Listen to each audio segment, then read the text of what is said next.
Izao vao tsapako aky ireo iry firinao. Izao vao eniko marary ao am-poko ao. Fony anao mba nitaraina diko tsy eno akory, fa tena leonao nangina tsy niteny intsony. Voafatotry ny aizina ny tenako,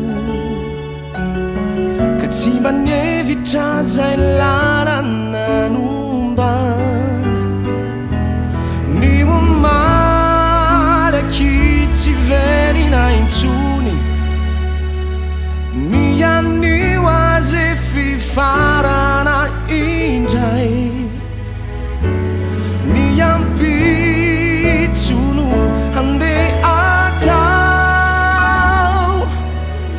fiadoana vaovao.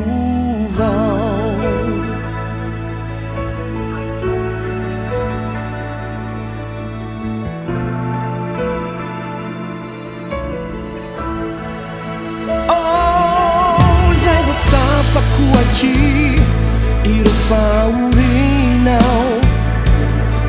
Izao vao fantatro aky fa nijaly